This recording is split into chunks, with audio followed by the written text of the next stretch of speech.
Pumpkin Jack by Will Hubbbell. When Tim carved his first pumpkin, it was fierce and funny and just perfect. A jack-o'-lantern this good deserved a name, so Tim gave it one, Jack. Long after the best trick-or-treat candy was eaten, Tim still kept Jack. At night, when a candle made Jack's face dance on the wall and filled the dark with warm pumpkin smells, Tim felt Jack was almost magic. Yet, too soon, the spell was broken.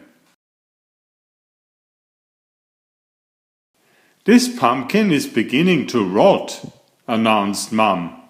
"It's time to throw it out." Tim knew it was useless to argue. He carried Jack to the garden, which was filled with the brown ghosts of last summer's plants. "A dead garden is better than a trash can," thought Tim. Still, it made him sad to leave Jack outside and alone. Whenever chores or play brought Tim to the garden, he looked at Jack. Every time Jack was different. He became wrinkled, and his fierce smile began to look silly. Mold spread over Jack's bright orange skin. As the days turned colder, Jack grew flatter. Winter began. Soon Jack was hidden beneath snow, and Tim forgot about him. The cold, heavy-jacket days came, snowmen and sliding days, indoor days, Thanksgiving, Christmas, and Valentine's. When all these days had passed, and the March winds melted the snow, Tim found Jack. There wasn't much left, just a faded and crumbled pumpkin skin, a stem, and a few seeds. Jack's Halloween magic was a distant memory now. Tim scraped a thin blanket of earth over the last bits of his pumpkin. "Goodbye, Jack," he whispered. When spring turned barefoot warm, a tiny sprout appeared where Jack had been. Tim found it and guessed what it was. In the days that followed, Tim weeded and watered and watched the sprout. Slowly and steadily, the plant changed and grew. It branched and spread a web of vines over the ground. But no pumpkins appeared. The days turned hot. Flowers opened on the plant each morning.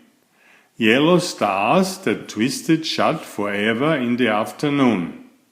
Still, there was no pumpkins. Finally, Tim found a little green ball growing behind a crumbled blossom. "A pumpkin!" Tim let out a whoop and ran to show his mum. By August, the plant had spilled onto the lawn. Tim's favorite game became pumpkin hunting. He carefully waded among the leaves, searching for green pumpkins like hidden treasures. School began again, and the days cooled. Tim had less time to visit the garden. When he did, the pumpkin plant seemed tired. There were few new leaves, and the old tattered ones no longer hid the fat green pumpkins. Then, one October morning, Tim woke to see frost coating the garden. The frozen plants seemed changed to pale blue glass.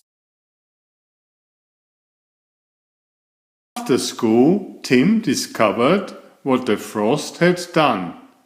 The pumpkin plant's leaves were as limp as wet paper. It was dying. Tim searched among the withered leaves for the unripe pumpkins. He picked them and put them on the front porch, hoping for one more change. By Halloween, the pumpkins had ripened to bright orange. There were many, for the plant had been generous. Tim was generous too. He gave away all but one. From jack-o'-lantern to seed to pumpkin again. The circle was almost complete. Now it was time for Tim to do his part. He gave his pumpkin a face. It smiled at him in a fierce and funny way. Tim smiled too and said, "Welcome back, Jack." Enjoy my new series Oliver and Jumpy. 19 video books with about 500 pictures. There's text, but I also read it aloud for the younger children. I have written 65 stories and had them illustrated at great cost for your children's fun. Oliver is an elegant tomcat and Jumpy is his lady friend. Oliver loves to ride in Jumpy's pouch when they go for adventures together. Please find a link to the first book in the description of this video. Please always subscribe and like if you find my effort interesting. Thank you so much.